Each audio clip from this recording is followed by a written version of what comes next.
પ્રભુનો આભાર માનીએ છીએ અને પ્રભુની સ્તુતિ કરીએ છીએ આજના પામ સન્ડેને માટે, ખજૂરીના રવિવારને માટે અને સીએનઆઈ દાહોદ ચર્ચને માટે પ્રભુનો ખૂબ આભાર માનીએ છીએ. દાહોદ મહીસાગર વિસ્તારમાં પ્રભુનું વચન લાવવાને માટે રેવરેન્ડ દિલીપ નીનામા સાહેબ અને પાસ્ટર કમિટી કે જેઓએ ખાસ પસંદગી કરી આમંત્રણ આપવામાં આવ્યું. દિલીપ નીનામા સાહેબ પાસ્ટર કમિટીનો ખાસ આભાર માનું છું. દાહોદ એ મારા માટે રેવરેન્ડ હાલેલુયા સાહેબ હતા ત્યારથી આ વિસ્તારમાં આવવાની વારંવાર તક મળી. આ ચર્ચમાં ઘણી બધી વખતે પ્રભુનું વચન લાવવાની તક મળી. એ સન્ડે સ્કૂલ અને કારભારી વાળાના જે વિષય સંબંધી પણ શિક્ષણ આપવાની તક મળી હતી. એ બધું યાદ કરું છું અને પ્રભુનો આભાર માનું છું. જે રીતે મારો આવકાર કરવામાં આવ્યો પૂરો દ્વારા એ માટે પણ આભાર માનું છું. લખવા માટે પેન આપી, થેન્ક યુ વેરી મચ, પ્રભુનો આભાર માનું છું. સપ્તાહ દરમિયાન આપણે એકબીજાને મળતા રહીશું. આ સપ્તાહ એ પ્રભુના વચનોમાંથી શીખવાનું સપ્તાહ છે.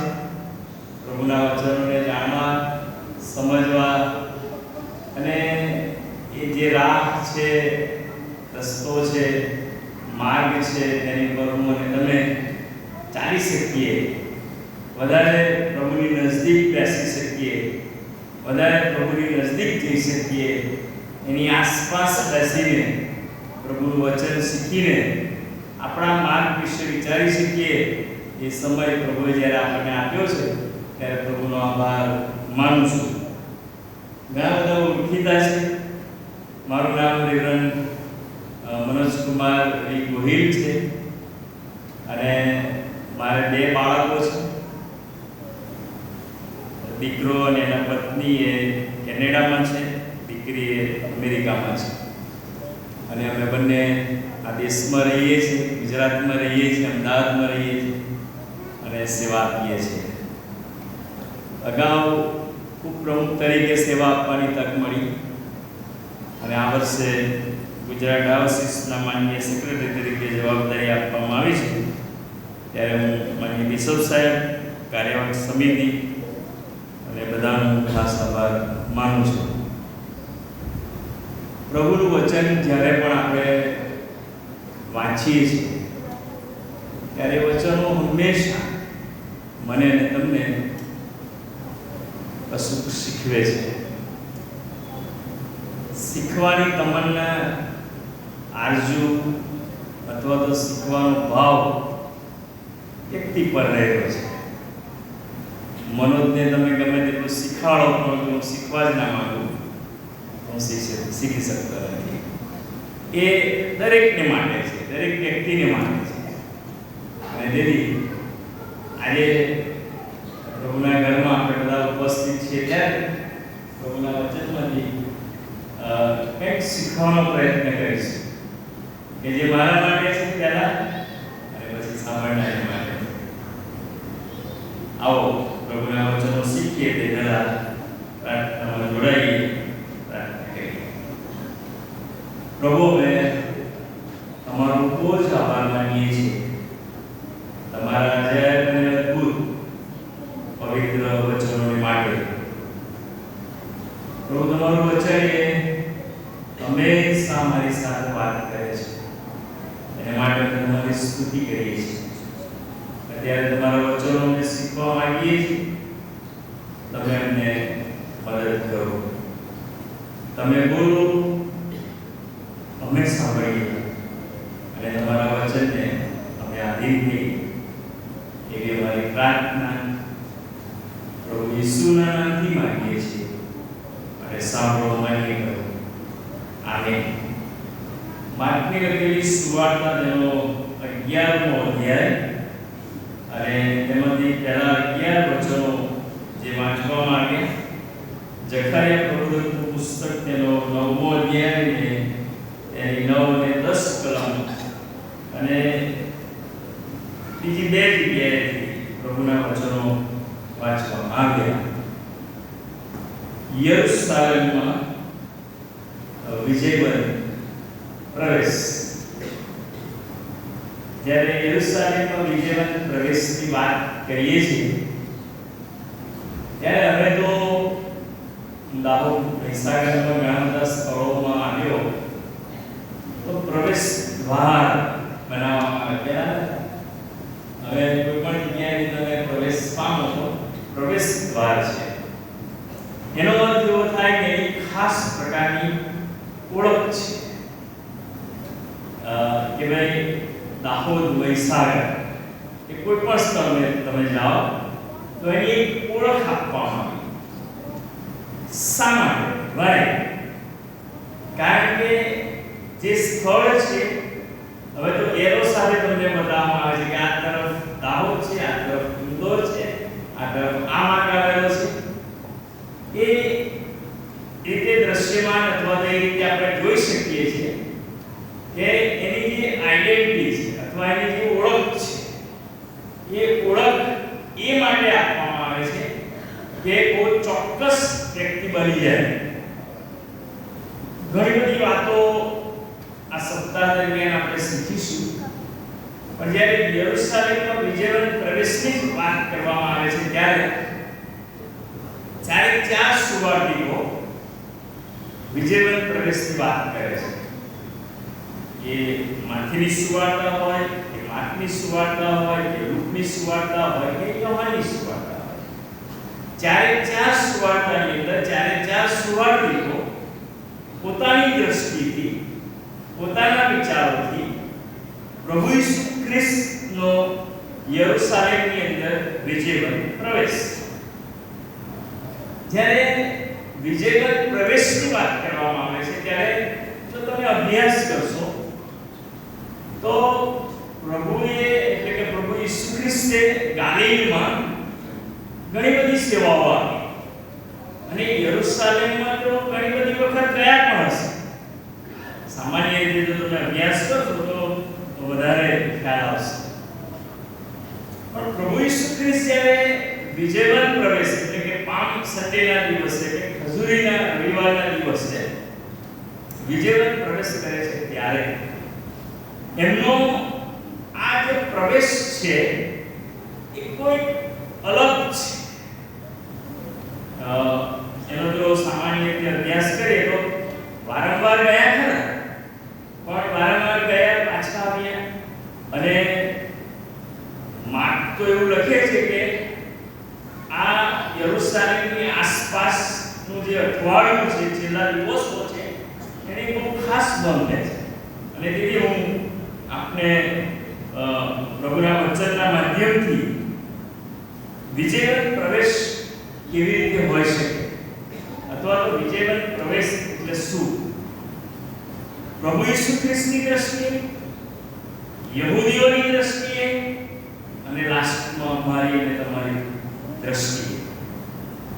માર્ક જ્યારે સુવાર્તા લખે છે ત્યારે જો એનો અભ્યાસ કરીએ તો ઈશ્વરના પુત્ર પ્રભુ ઈસુ ખ્રિસ્તની સુવાર્તા, ઈશ્વરના પુત્ર પ્રભુ ઈસુ ખ્રિસ્તની સુવાર્તા, એનો અર્થ એવો થયો કે ઈશ્વરના દીકરા પ્રભુ ઈસુ ખ્રિસ્તને માર્ગ બહુ ચોક્કસ બની જાય છે અને બહુ ચોક્કસ રીતે પ્રભુ ઈસુ ખ્રિસ્ત કોણ છે એ વાત પોતાની સુવાર્તાની અંદર લખે છે. બહુ સરસ લખ્યું છે કે માર્ક પોતે આ પ્રમાણે કહે છે કે ઈશ્વરના પુત્ર પ્રભુ ઈસુ ખ્રિસ્તની સુવાર્તા એ સાથે પણ કહે છે કે સુવાર્તામાં પ્રભુ ઈસુ ખ્રિસ્તનો જે અધિકાર છે. સામાન્ય રીતે કોઈ પણ સ્ટોરી ઇતિહાસ ને જો આપણે જોઈશું તો એની પાછળ ઘણા બધા કારણો રહેલા છે. ઘણી બધી બાબતો સમાયેલી લખાયેલી છે અને તેથી જ્યારે માર્ક આ સુવાર્તા લખે છે ત્યારે પ્રભુ ઈસુ ખ્રિસ્તનો જે અધિકાર છે એ અધિકાર પર ભાર મૂકે છે. પ્રભુ ઈસુ ખ્રિસ્તના એ રાજા તરીકે, એ રાજાઓના રાજા તરીકે ભાર મૂકીને એમના અધિકારને જાહેર કરે છે. અને તે આગળ લગતા માર્ગ કે છે કે એમના અધિકારથી તે ભરેલા છે અને તે સતત કાર્ય કરતા તે રજૂ કરે છે. મોટા ભાગે પ્રભુ ઈસુ ખ્રિસ્તનું જીવન જો હું અને તમે વાંચીએ તો સતત તેઓ કામ કરતા રહે છે. સવારે 5 વાગ્યાની વાત હોય કે રાતની વાત હોય, પ્રભુ ઈસુ ખ્રિસ્ત હંમેશા કાર્ય કરતા રહ્યા છે. અને એ જ પ્રભુ ઈસુ ખ્રિસ્તના જીવનમાંથી ઘણી બધી વાતો હું અને તમે જાણીએ છીએ, પણ 3 કે 4 વાત તમારી સમક્ષ મૂકીને યરુશલેમનો વિજયવંત પ્રવેશ છે એને આપણે સમજવાનો પ્રયત્ન કરીશું. પ્રભુ ઈસુ ખ્રિસ્ત જ્યારે ગાલિલની અંદર સેવાઓ આપતા હતા ત્યારે એ ગાલિલમાંની જે સેવાઓ છે એની પણ ખાસ માર્ક અને ઘણા બધા સુવાર્તિકો છે એની નોંધ રહે છે.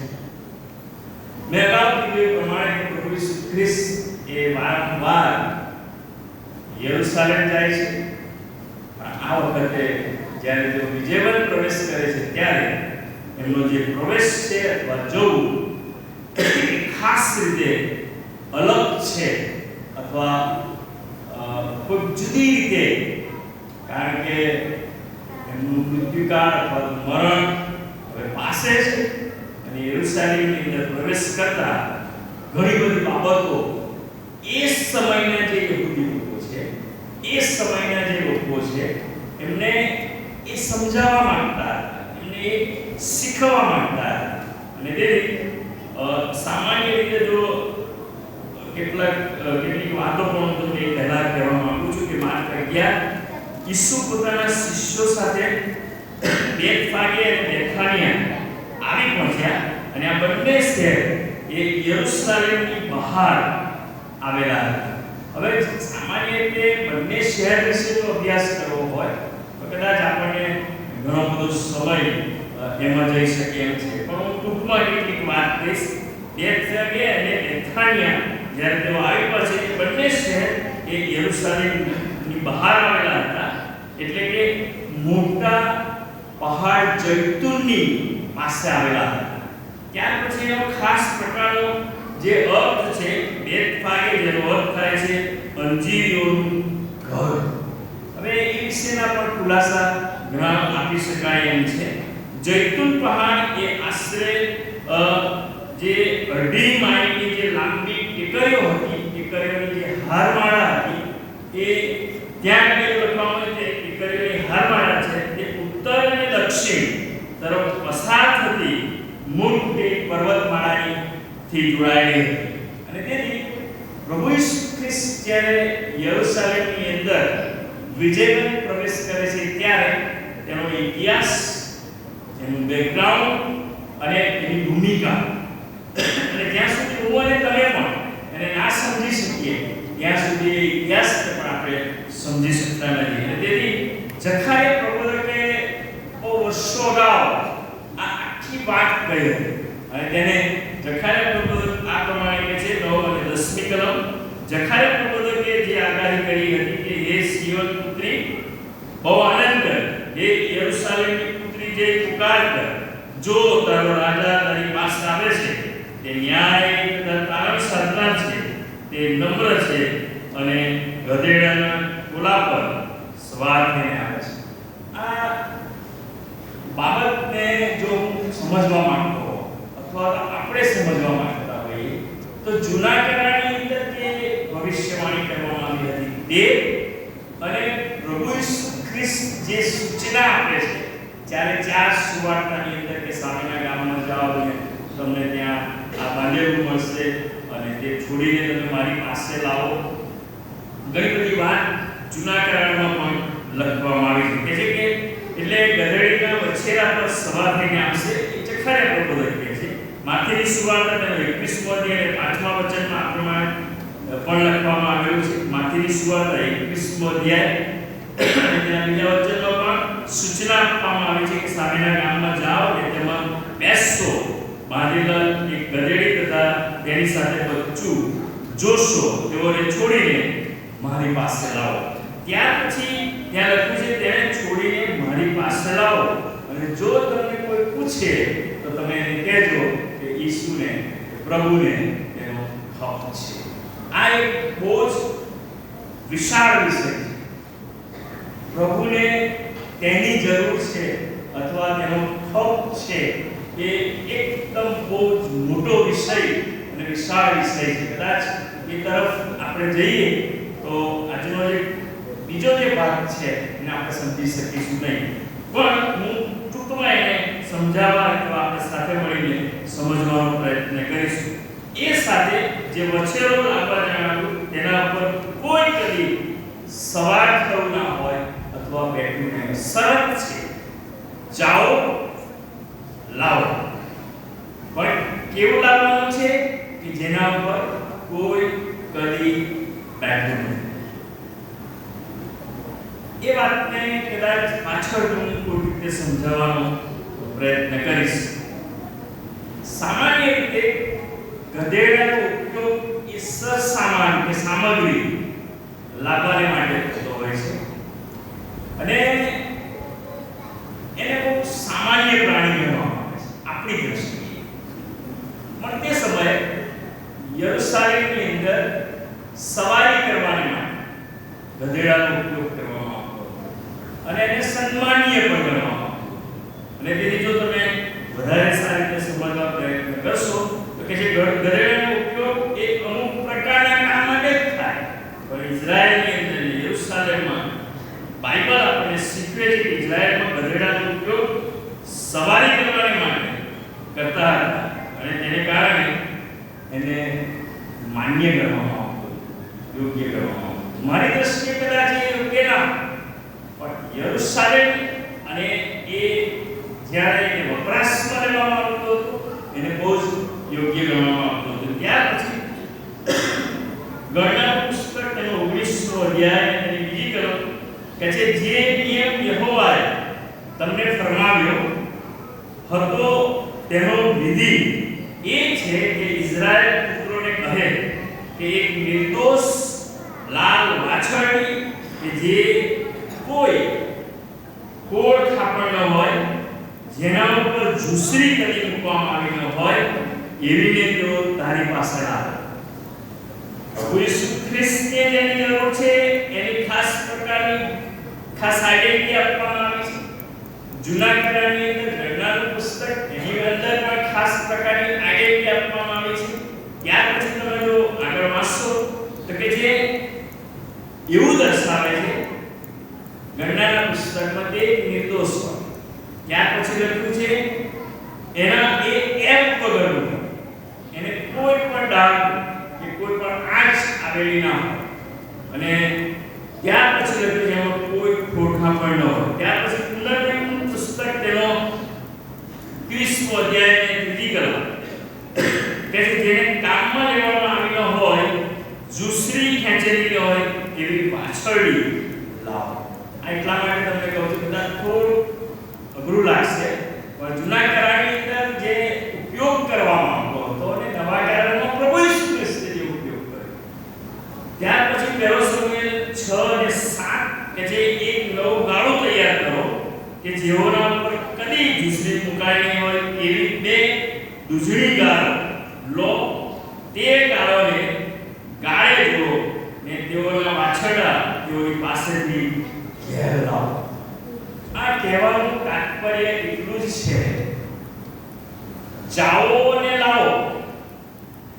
પણ જાઓ અને લાવોની અંદર પ્રભુ ઈસુ ખ્રિસ્ત જે કહેવા માંગતા હતા, અને જૂના કરારની અંદર પણ ગણનાનું પુસ્તક, પુનર્નિર્માણનું પુસ્તક અને સમુએલના પુસ્તકની અંદર જે વાત કરવામાં આવી એ એવું દર્શાવે છે એ એપ વગરનું હોવું જોઈએ, એ નિર્દોષ હોવું જોઈએ, એ વપરાયેલું ના હોવું જોઈએ, એના ખાન પર કંઈ મૂકેલું ના હોવું જોઈએ.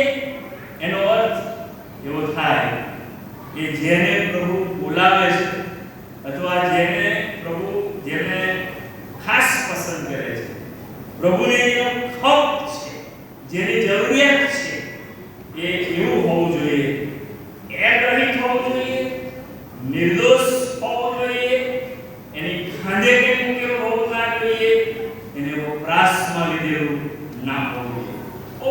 અદ્ભુત વાતો કદાચ આપણા મનની અંદર ને આપણા વિચારોની અંદર એ વાતને અત્યારે કદાચ એકદમ ના સમજી છે, પ્રભુ જ્યારે ઉપયોગમાં લેવા માંગે છે ત્યારે એની ખાસ પ્રકારની શરત છે. ને ત્યાર પછી જો તમે જે વચનો વાંચ્યા અને એ સિવાય પ્રભુના વચનોની અંદર કે છે જેના ઉપર કોઈ કદી બેઠું ન હોય એવો વછેરો તો લાવવાનો જેના ઉપર કોઈ બેઠું નથી. ભલા ભાઈઓ અને બહેનો, આજે પાસ્ટોરેટ કમિટીના ભલાવા બધા કહેવામાં આવ્યા, એની અગાઉ સિનિયર સિટીઝન અને યુથ ખાસ પ્રકારની જવાબદારી સોંપવામાં આવી. ઘણી બધી વાર હું અને તમે જે સેવાના ક્ષેત્રની અંદર જોડાયેલા છીએ, એ સેવામાં પ્રભુ મારો અને તમારો એ રીતે ઉપયોગ કરવા માંગે છે. પ્રભુને એની જરૂર છે કે એનો ખપ છે કે જે એ છે પ્રભુની જે યોજના છે, પ્રભુના જે ઈરાદા છે, પ્રભુની જે માંગણી છે અને તેની પ્રભુની જે અપેક્ષા છે એ પ્રમાણે કે છે કે જેના પર કોઈ બેઠું ના હોય એવા વછેરાની શોધ અહીંયા કરવામાં આવે છે. હવે રોમન રાજા જ્યારે ઘોડાની ઉપર સવાર થઈને નીકળે ત્યારે તે એવું બતાવે છે કે જે યુદ્ધમાં જાય, જો કોઈ ગધેડા કે એના વછેરા પર બેસીને નીકળે ત્યારે એને ધાર્મિક ઉપયોગને માટે લેવામાં આવે અને શાંતિના પ્રતીક તરીકે પણ એને ઓળખવામાં આવતું હતું.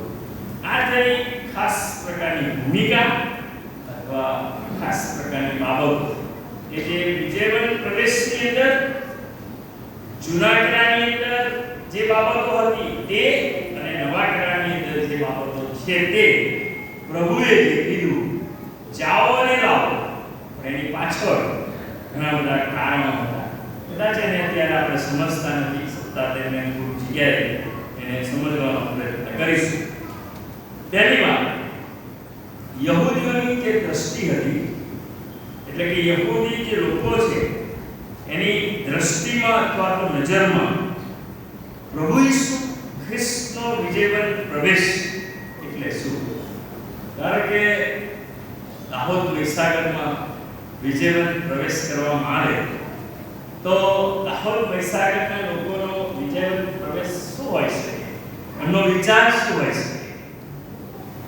એ સમયે પ્રભુ ઈસુ ખ્રિસ્ત જ્યારે વિજયવન પ્રવેશ કરે છે ત્યારે માર્કની લખેલી સુવાર્તા તેનો 11મો અધ્યાય તેની પહેલી કલમ આ પ્રમાણે કહે છે, અને તેઓ યરુશલેમની નજીક જૈતુનના પહાડ આગળ બેથફાગે તથા બેથાનિયાની પાસે આવે છે ત્યારે તે પોતાના શિષ્યોમાંના બેને આગળ મોકલે છે. આપણે નગરની કે જે વ્યવસ્થા છે એનો ભાગ છે. શા માટે એને આગળ મોકલવામાં આવે છે? શા માટે એની તૈયારી કરવામાં આવે છે? શા માટે આગળ મોકલીને એ વ્યવસ્થાના ભાગની અંદર જોડાવાનું કહેવામાં આવે છે?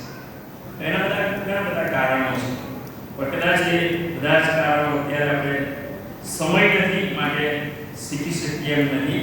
પણ યોહાનની લખેલી સુવાર્તા તેનો 12મો અધ્યાય 12મી કલમ કહે છે કે યરુશલેમની પાસે આવે છે. એનો અર્થ એવો હતો માર્ક, લુક અને યોહાન એ ચાર જે સુવાર્તિકો છે, લેખકો છે, પ્રભુના વચનો લખે છે, એ દરેક આ બાબત પર વધુ અને વધુ ભાર મૂકે. પ્રભુ ઈસુ ખ્રિસ્ત જે રાજાઓનો રાજા છે, પ્રભુ ઈસુ ખ્રિસ્ત જે ગૌરવી રાજા છે, પ્રભુ ઈસુ ખ્રિસ્ત કે જે આજે યરુશલેમની અંદર પ્રવેશ કરી રહ્યા છે, પ્રભુ ઈસુ ખ્રિસ્ત કે જે ખાસ હેતુસર યરુશલેમની અંદર પ્રવેશ કરે છે, એ પ્રવેશની પાછળ ઘણી બધી બાબતો, ઘણા બધા કારણ, ઘણી બધી યોજનાઓ સમાયેલી હતી.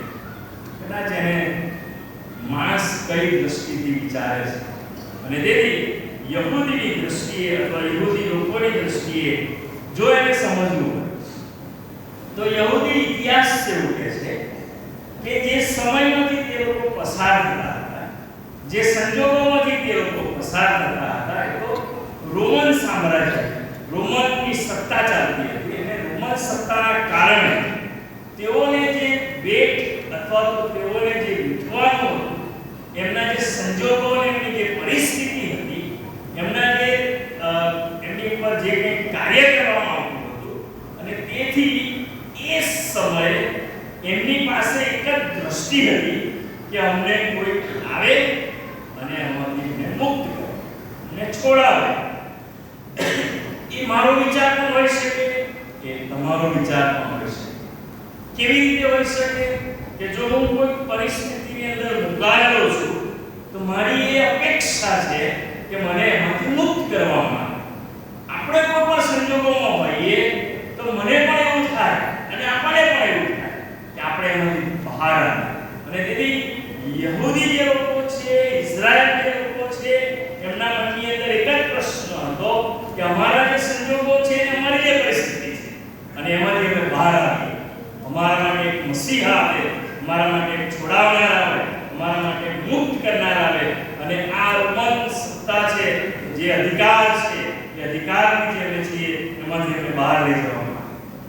તો સરસ એમના વિચારો. પ્રભુ ઈસુ ખ્રિસ્તનો જે વિજયવંત પ્રવેશ હતો, પ્રભુ ઈસુ ખ્રિસ્ત જે રીતે વિજયવંત પ્રવેશ કરે છે એમાં તો કંઈક બીજી બાબતો સમાયેલી હતી. અને તેવી યહૂદી પ્રજા, કદાચ તમને ખ્યાલ જ હશે કે યહૂદી પ્રજા 104 કન્ટ્રીઝ એટલે કે 104 કરતા કે 110 કરતા વધારે કન્ટ્રીની અંદર ફેલાયેલા લોકો છે.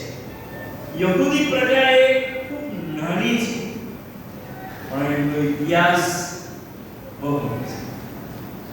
એમની અસરો બહુ મોટી છે, એમની આગેવાની બહુ મોટી છે. એ ઇફેક્ટ કરનાર લોકો છે, અસર કરનાર લોકો છે. અને તેથી આટલી નાની પ્રજા અને આટલા ઓછા લોકો હોવા છતાં તેઓ અસર ઉપજાવનાર લોકો છે. અને તેથી મારા ભાઈઓ અને બહેનો, તેમની એક અપેક્ષા હતી કે એક મસીહ, એક ઉદ્ધારક, એક છોડાવનાર કે જે આવે અને અમને છોડાવે, અમને મુક્ત કરે. આ એમની દ્રષ્ટિએ પ્રભુ ઈસુ ખ્રિસ્તને જ્યારે તેઓએ જોયા, પણ આ વખતે જ્યારે જોવે છે અને વિજયવંત પ્રવેશ કરે છે ત્યારે એમને એવું લાગે છે આ જ અમારો રાજા છે, આ જ અમારો રાજા છે. કે જે અપેક્ષા અને ઈચ્છા અમે રાખીએ છીએ એ જાણે કે અમારી પૂરી થશે. ઘણી બધી વાર સામાન્ય રીતે આપણા જીવનનો વિચાર કરીએ, કોઈ એવા સંજોગો હોય અને આપણે જેના માટે અપેક્ષા રાખી હોય અને એને આપણે જોઈએ તો આપણને પણ એવું થાય કે હા, કંઈક મારા માટે હવે થશે. અને યહૂદી પ્રજા પણ આવું વિચારતી હતી.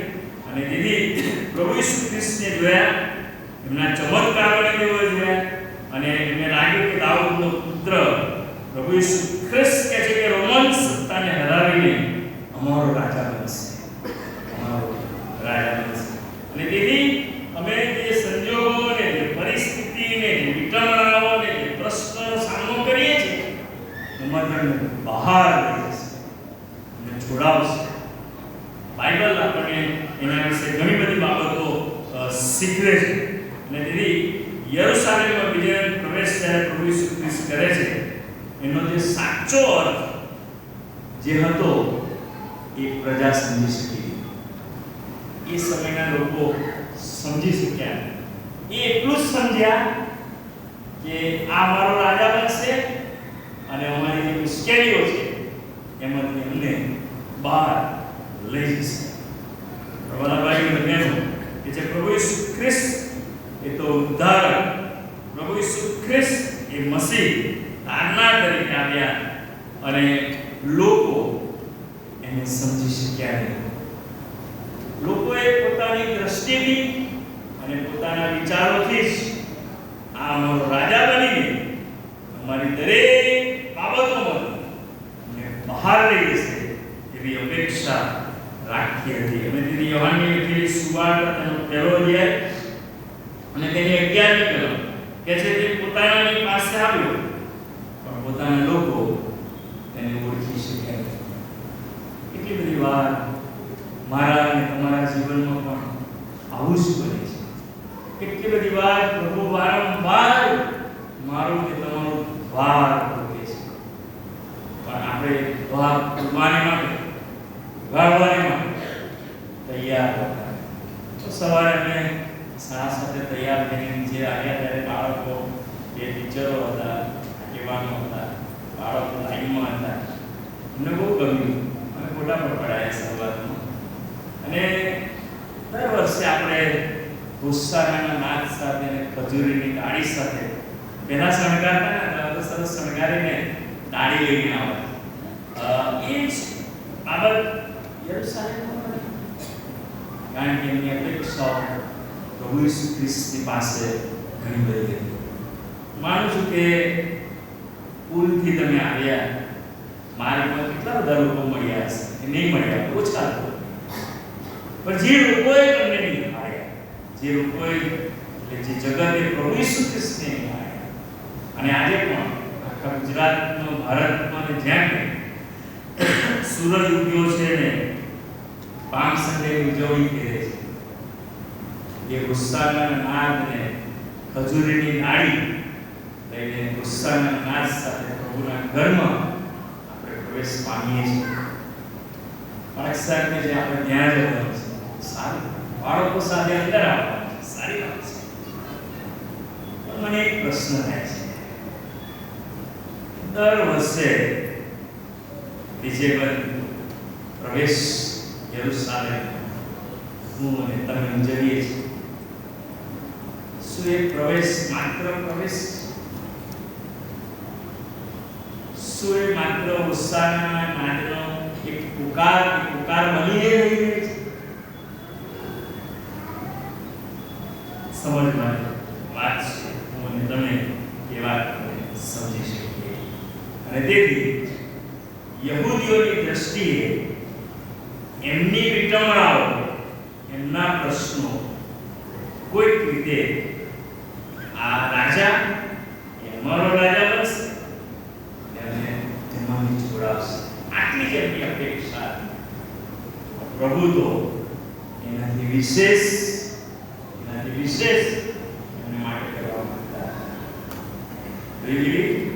આજે તમારા અને મારા માટે માત્ર પ્રવેશ, માત્ર ઉત્સાહના અને નાદ ને બધું જ ખરું વેલ હોવું જ જોઈએ. એની પેલે પાર પ્રભુ મારા તમારા હૃદયના દ્વારની અંદર પ્રવેશ કરવા માંગે છે. એની બહુ જરૂર છે. વિજયવંત પ્રવેશ ત્યારે જ વિજય બની શકે છે. વિજયવંત પ્રવેશ ત્યારે સાચો વિજય પ્રવેશ બને છે કે જ્યારે હું મારા હૃદયના દ્વારને ઈશ્વરને આવકારવા માટે ખોલી દઉં છું. અને તેથી તે પોતાનાની પાસે આવ્યો, પોતાના લોકો એને ઓળખી શક્યા. બીજી વાત, પ્રભુ ઈસુએ જે દ્રષ્ટિ સાથે અથવા જે નજર સાથે યરુશલેમની અંદર પ્રવેશ કર્યો એ કંઈક જુદો. યહૂદીઓનો અથવા યહૂદીની નજર કે દ્રષ્ટિ કંઈક જુદી હતી. પ્રભુ ઈસુ ખ્રિસ્તે જે પ્રવેશ કર્યો એ પણ અલગ છે. એને કેવી રીતે સમજી શકીએ? પ્રભુ ઈસુ ખ્રિસ્ત જ્યારે યરુશલેમની અંદર પ્રવેશ કરે છે ત્યારે એમની નજર એ રીતે જુદી હતી કે બાઇબલ મને તમને શીખવે છે. લુકની સુવાર્તા તેનો 19મો અધ્યાય તેની 41 થી 42મી કલમ કે છે તે શહેર પાસે આવે છે. તે શહેરને જોઈને તેમણે તેને માટે રડીને કહ્યું. શું કહ્યું? કોણ હશે? આગળ ખુલ્લું રાખ. શું કર્યું? વાંચો યોહાન લુકની સુવાર્તા 19મો અધ્યાય એની 41 અને 45 ની કલમો શું લખ્યું છે? ઝડપ. એ પાસે આવ્યો ત્યારે શહેરને જોઈને તેને માટે રડીને કહ્યું કે જો તે તારો શાંતિને લગતા જે વાના છે તે આજે જાણ્યા હોત તો કેવું સારું, પણ અમાર જેવો તારી આંખોથી ખૂબ રડાયા છે. લુકની સુવાર્તા 19મો અધ્યાય 41 અને 45 ની કલમમાં પ્રભુની દ્રષ્ટિ જે હતી, ઈશ્વરની નજર જે હતી એ આ રીતે હતી કે જે તે શહેરની પાસે આવે છે. કોણ આવે છે? પ્રભુ ઈસુ ખ્રિસ્ત. પ્રભુ ઈસુ ખ્રિસ્ત શહેરની પાસે આવે છે અને તે શહેરને જોઈને બહુ સરસ દ્વાર છે, દ્વારની અંદર હવે પ્રવેશ પામે છે. લોકોની જે દ્રષ્ટિ છે એ જુદી છે. પ્રભુ ઈસુ ખ્રિસ્ત જે દ્રષ્ટિથી જુએ છે કે છે કે તે શહેરની પાસે આવે છે. તે શહેરને જોઈને તેમણે તેને માટે શું કર્યું? બેને વાંચ્યું. શું કર્યું? બેન શું વાંચ્યું? રડીને કહ્યું. વાય સામાન ત્યાં આગળ લખ્યું તે શહેરની પાસે આવે, તે શહેરને જોઈને તેને માટે રડીને કહ્યું કે જો તે હાથે પછી બોલો પેલો શબ્દ છે. બોલો શું? તારી શાંતિ. કોની શાંતિ? તારી કોની? આપણી. એ સમયના લોકોની ને અત્યારે બાઇબલ બહુ સ્પષ્ટ છે કે જે તે હાથે તારી શાંતિને લગતા જે વાના છે તે આજે જાણ્યા હોત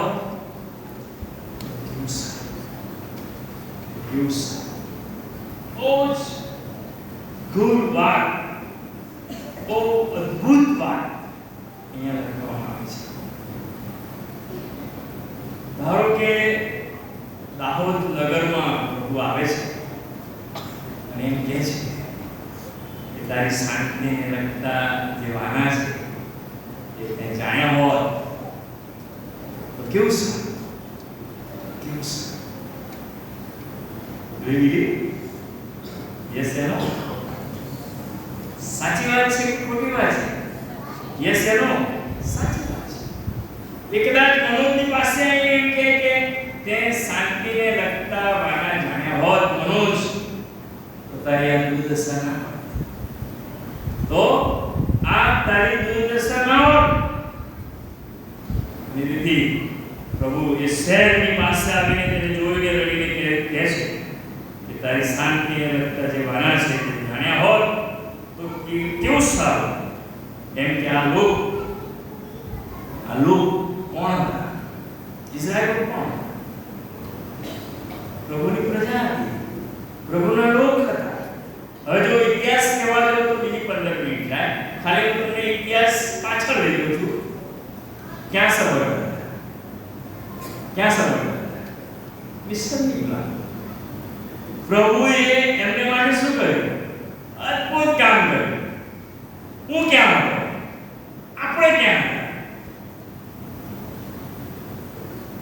તારી શાંતિને લગતા વાના જો તે જાણ્યા હોય. ઇસ્રાયેલ લોકોને પ્રભુ એમ કહે છે કે તમારી પાસે શું છે? બોલો. બાઇબલ, નિયમશાસ્ત્ર.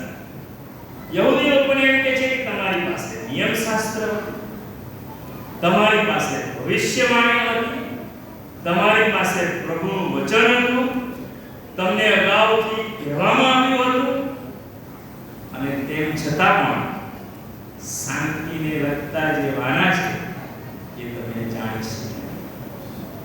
નિયમશાસ્ત્ર પ્રભુ ઈસુ ખ્રિસ્ત એ જ્યારે વિજયવંત પ્રવેશ કરે છે ત્યારે ઇઝરાયલ લોકોને કહે છે કે નિયમશાસ્ત્ર, પ્રભુનું વચન અને ઈસુ ખ્રિસ્ત એ દેવના દીકરા છે, મસીહ છે અને એ તારનાર છે. જો તમે તેમને ઓળખ્યા હો, જો તમે એને જાણ્યા હો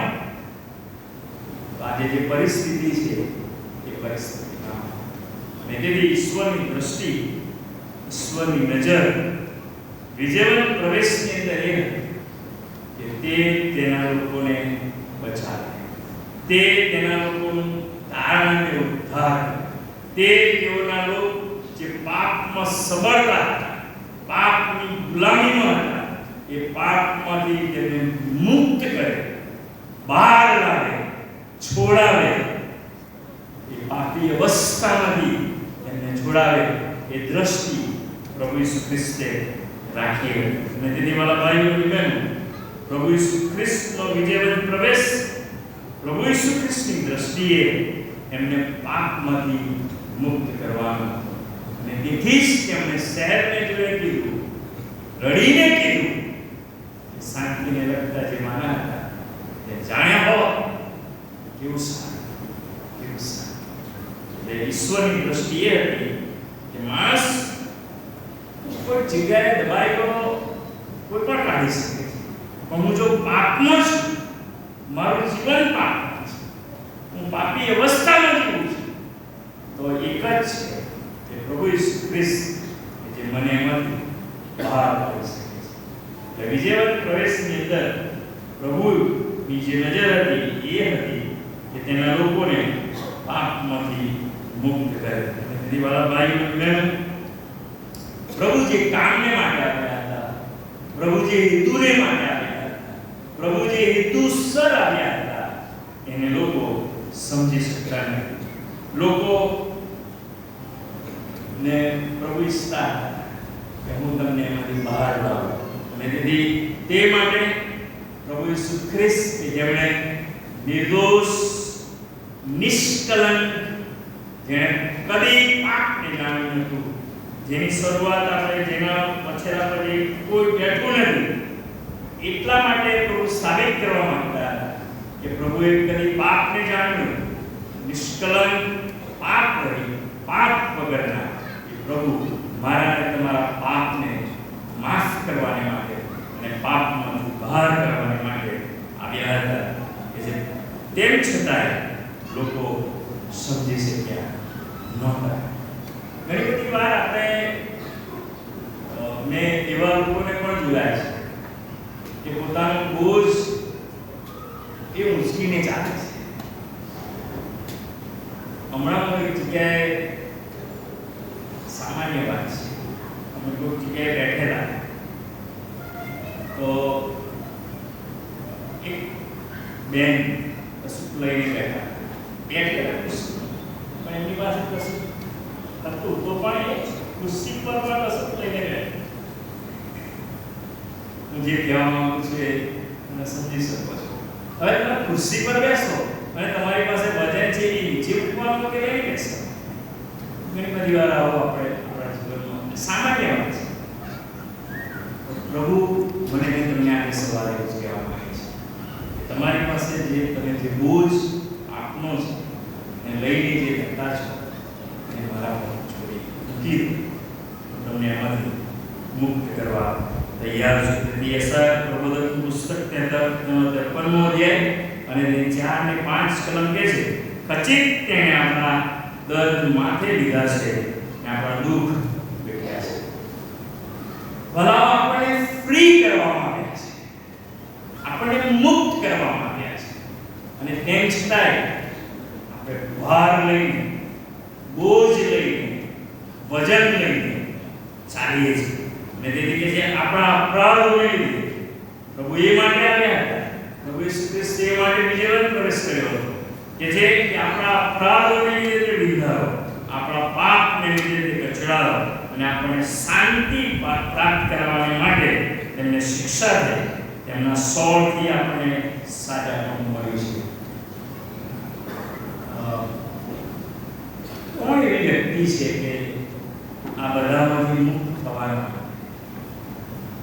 જો મને કોઈ કહે છે તો મારો જવાબ આમ, કારણ કે પ્રભુ ઈસુ ખ્રિસ્તની દ્રષ્ટિ એ મને અને આ દુનિયાના તમામ લોકોને પાપમાંથી મુક્ત કરીને આઝાદ પ્રભુમાં મળતું જે જીવન છે એ વિશ્વાસી વ્યક્તિ તરીકેનું જીવન છે એ આપવાને માટે આવ્યા હતા. અને તેથી વાલા ભાઈઓ અને બહેનો, પ્રભુ ઈસુ ખ્રિસ્ત જે હેતુ માટે જન્મથી જ એમનો જન્મ, એમનું જીવન, એમનું કાર્ય, એમના ચમત્કારો, એમની સાક્ષી, એમનું ક્રુસે જડાવવું, એમનું મરણ પામવું, એમનું ડટાવવું અને એમનું ત્રીજા દિવસે ઉત્થાન પામવું એ માત્ર અને માત્ર મારા અને તમારા પાપમાંથી મુક્ત કરવાને માટે ખાસ કાર્યને માટે દેવે પોતાના દીકરા પ્રભુ ઈસુ ખ્રિસ્તને આ જગત પર મોકલ્યા. અને તેની માટીની સુવાર્તાનો 23મો અધ્યાય અને તેની 37મી કલમ, ઓ યરુશલેમ યરુશલેમ, પ્રબોધકોને મારી નાખનાર ને તારી પાસે મોકલેલાઓને પથ્થરે મારનાર, જે મરઘી પોતાના બચ્ચાને શું કરવાનું છે? એકઠા કરવાનું ઈચ્છે છે, તેમને કેટલી બધી વાર છે. અને ભાઈઓ અને બહેનો, પ્રભુ હંમેશા મારા અને તમારા માટે અપેક્ષા રાખે. તે સમયના લોકોને માટે આજે હું વાંચું છું એ મારા અને તમારા માટે છે. અને તેથી પ્રભુની દ્રષ્ટિ એ માત્ર કોઈ એવા બંધન, પ્રભુ ઈસુ ખ્રિસ્ત પાપના બંધનમાંથી મને વિજય અપાવવાને માટે પ્રવેશ પામે છે. લાસ્ટ તેથી છેલ્લી વાત કહીને બેસી જવા માંગુ છું. કોઈક જગ્યાએ ઘણી બધી બાબતો વિશે હું અને તમે જાણતા હોઈએ છીએ, પણ છેલ્લી વાત બહુ અગત્યની મારા અને તમારા જીવનને માટે છે.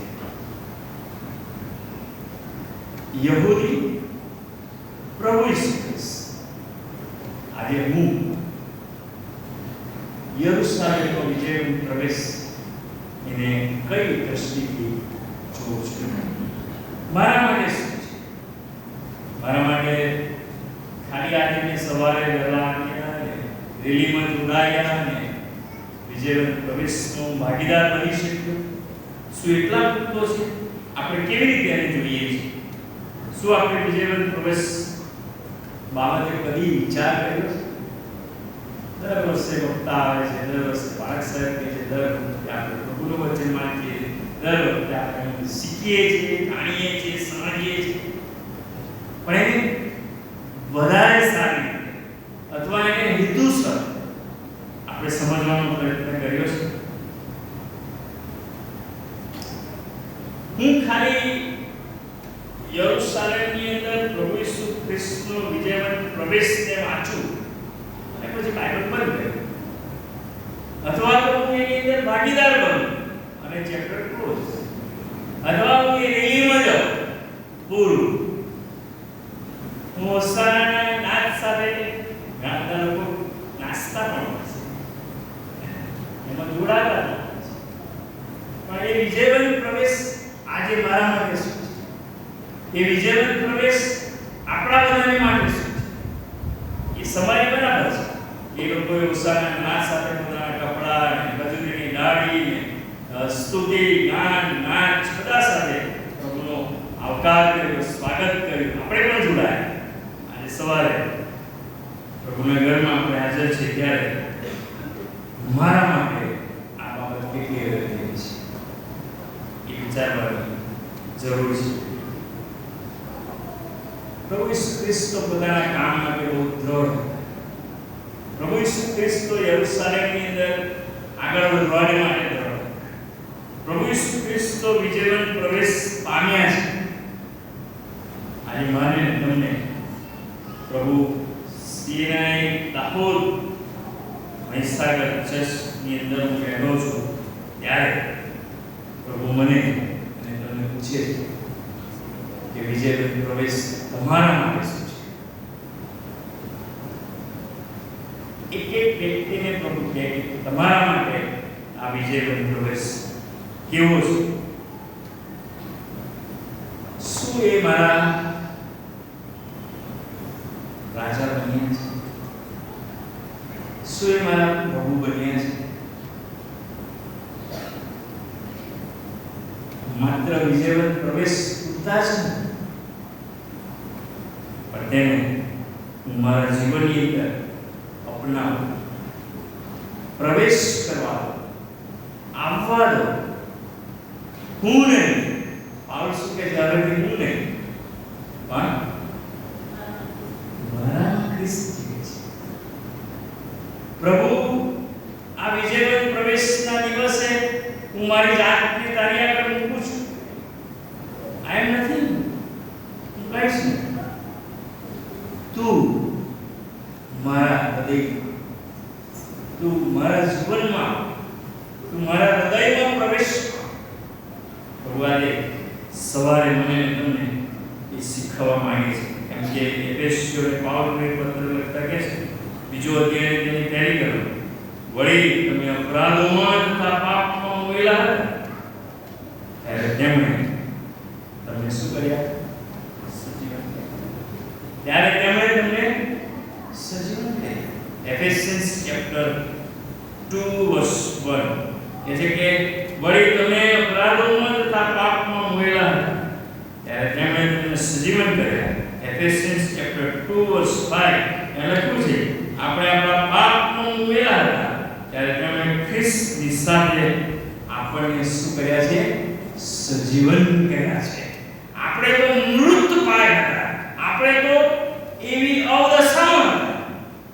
હે જીવન પ્રવેશ કરનાર પ્રભુ ઈસુ ખ્રિસ્ત, જેણે મને અને તમને એ મરણ અવસ્થામાં સજીવન કર્યા છે, સજીવન કર્યા છે. ને તેથી બાઇબલ મને અને તમને એવું કહે છે કે આ 2026ના પામ સન્ડેના દિવસ અને સવારની ભક્તિ સભામાં જ્યારે હું હાજર છું, આપણે હાજર છીએ, ત્યારે પ્રભુ મને એમ કહે છે કે યરૂશાલેમનો વિજયવંત પ્રવેશ એ માત્ર પ્રવેશ બની ના રહે, પણ મારા અને તમારા હૃદયના રાજા બને. એ મારા અને તમારા હૃદયની અંદર શાંતિના રાજા બને. મારા અને તમારા હૃદયની અંદર એ સમાધાનના રાજા બને. મારા અને તમારા જીવનની અંદર એ દોરનાર અને ચલાવનાર ઈશ્વર બને. એ મારા હૃદયમાં રાજ કરે. તેથી ભલા ભાઈ અને બહેનો, એ યહૂદીની દ્રષ્ટિએ, પ્રભુ ઈસુ ખ્રિસ્તની દ્રષ્ટિએ અને આજે સવારે મારી અને તમારી વ્યક્તિગત પ્રભુ સાથેની કઈ ઓળખ છે, કઈ ઓળખ છે, કઈ આઈડેન્ટિટી છે, મારે ને તમારે નક્કી કરવાની છે. એ તો પ્રવેશ કરવા માંગે છે, પણ યુ આર રેડી?